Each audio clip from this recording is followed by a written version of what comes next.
Students welcome to this lecture जिसमें हम elastic limit और यील्ड स्ट्रेंथ के मतलब एक प्रॉब्लम सॉल्व करेंगे ताकि हमारा जो कॉन्सेप्ट है इस टॉपिक के मतलब वो ज़्यादा बेहतर हो सके। अब हम देखते हैं कि प्रॉब्लम क्या है। हमें दिया गया है कि a steel wire 2 millimetre in diameter is stretched by a force of 1000 newton. ठीक है, एक स्टील वायर है जिसका हमें जो डायमीटर है, ठीक है, जैसे हम देखते हैं ना एक वायर है लंबी, उसका अगर हम आगे से फेस देखते हैं तो उसका एक डायमीटर हमें बता दिया गया है कि वो कितना है, वो है 2 मिलीमीटर। ठीक है, और साथ ही हमें ये बता दिया गया कि इस वायर को खींचा जा रहा है दोनों तरफ से एक फोर्स से, और फोर्स हमें बता दी गई है कितनी है, वो है 1000 न्यूटन। और फिर हमें ये कहा गया है the length of steel wire is 1 metre. ये जो हमारे पास वायर है इसकी लेंथ क्या है, 1 मीटर। ठीक है, वो भी हमें बता दी गई है।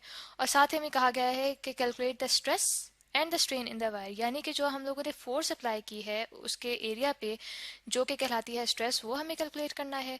और साथ ही हमें ये कहा गया है कि जो उसकी लेंथ में चेंज आ रहा है, ठीक है, यानी कि जो लेंथ में चेंज है, जो स्ट्रेन कहलाता है, वो भी हमने कैलकुलेट करना है। ठीक है, अब हम देखते हैं कि हमारे पास क्या क्या डाटा मौजूद है।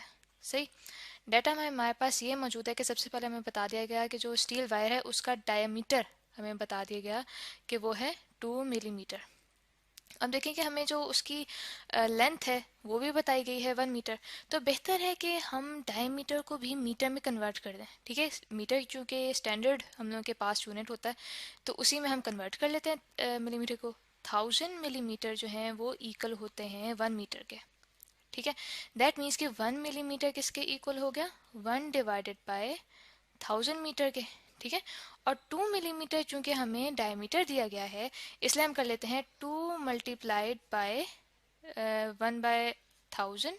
ठीक है, तो ये हम लोग के पास डायमीटर की वैल्यू आ जाएगी कैलकुलेट करने के बाद 0.002 मीटर। ठीक है, ये तो हमारे पास डायमीटर की वैल्यू आ गई। साथ ही हमें बता दिया गया है कि जो लेंथ है वायर की वो है 1 मीटर। ठीक है, जो फोर्स हम उसके ऊपर अप्लाई कर रहे हैं वो है 1000 न्यूटन।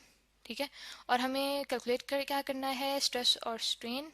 ठीक है, स्ट्रेस और स्ट्रेन की वैल्यू हमें यहाँ से पता लगानी है इस डाटा के थ्रू।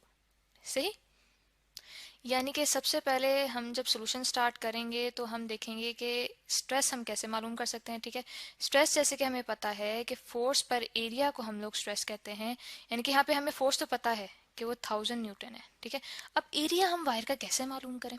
अब हम देखते हैं कि जैसे मैंने यहाँ पे आपको वायर दिखाई कि उसका सामने वाला फेस जो है, ठीक है, वो राउंड शक्ल में। ठीक है, इसका मतलब ये है कि कहीं से भी अगर मैं फॉर एग्जांपल कोई प्लेन रखती हूँ परपेंडिकुलर, या फिर कोई फॉर एग्जांपल छुरी मैं ले लेती हूँ। ठीक है, छुरी इसके ऊपर परपेंडिकुलर, मैं फॉर एग्जांपल यहाँ पे देखें मैं ड्रॉ करूँ कि अगर मैं इसके ऊपर रखूँ 90 डिग्री के एंगल पर और उससे इसको कट करूँ तो मेरे पास मुख्तलिफ एक फेस आएगा।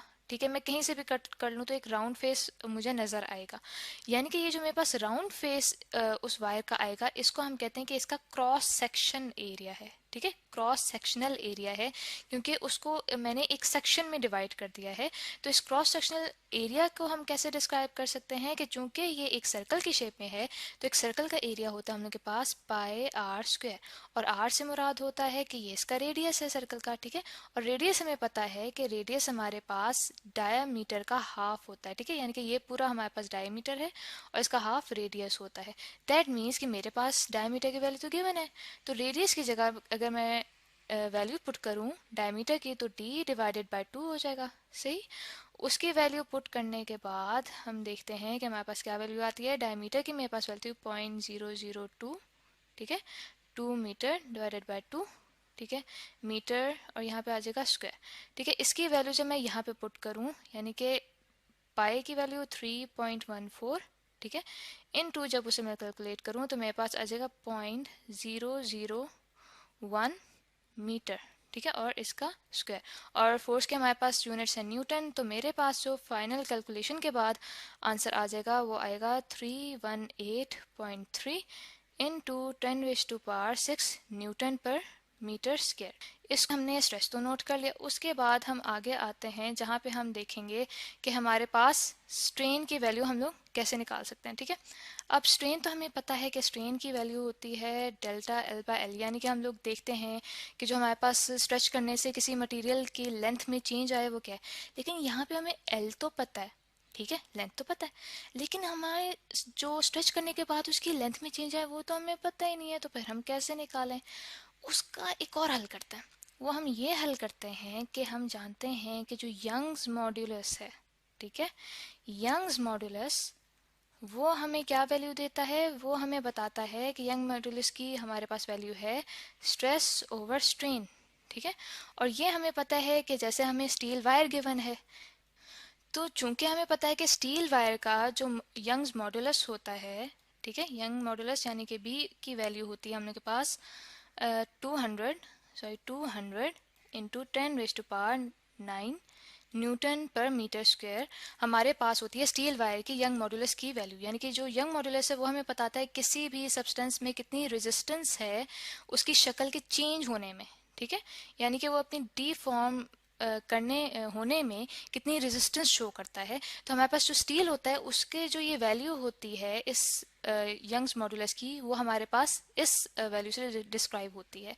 तो अगर हम देखें हमें यंग मॉड्यूलस भी पता है, ठीक है, स्टील वायर का, और साथ ही हमने अभी अभी तो स्ट्रेस भी कैलकुलेट कर लिया। दैट मीन्स कि इस तरह से हम लोग आराम से स्ट्रेन की वैल्यू निकाल सकते हैं, ठीक है।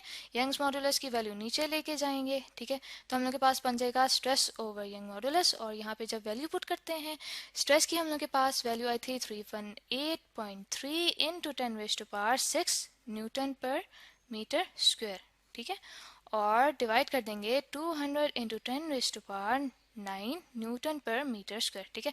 मल्टीप्लाई डिवाइड करेंगे, दोनों यूनिट्स कट जाएंगे और हम लोग के पास लास्ट में आंसर आएगा 1.6 into 10⁻³ after calculating from a calculator, ठीक है। ये हम लोग के पास आ गई स्ट्रेन की वैल्यू। और ये हम जानते हैं कि स्ट्रेन के कोई यूनिट्स नहीं होते, क्योंकि जैसे हम देखते हैं उसके अपने फॉर्मूले से हमें पता चलता है कि ये एक रेशो है जो हमें बता रहा होता है कि लेंथ में कितना चेंज आया है, ठीक है। तो हम यहाँ से देख सकते हैं कि जैसे लेंथ के ऊपर यूनिट्स भी एम हैं, मीटर्स हैं, नीचे भी मीटर्स हैं, तो ये दोनों कट के उसको यूनिट लेस कर देंगे, यानी कि ये सिर्फ उसकी क्वांटिटी हमें बता रहा है कि उसके अंदर चेंज कितना आया। तो आई होप स्टूडेंट्स के इस प्रॉब्लम के बाद आप लोगों को कॉन्सेप्ट समझ आ गया होगा स्ट्रेन का, स्ट्रेस का, और हम लोग स्ट्रेस को किस तरह से एक फार्मूले के बजाय दूसरे फार्मूले से निकाल सकते हैं।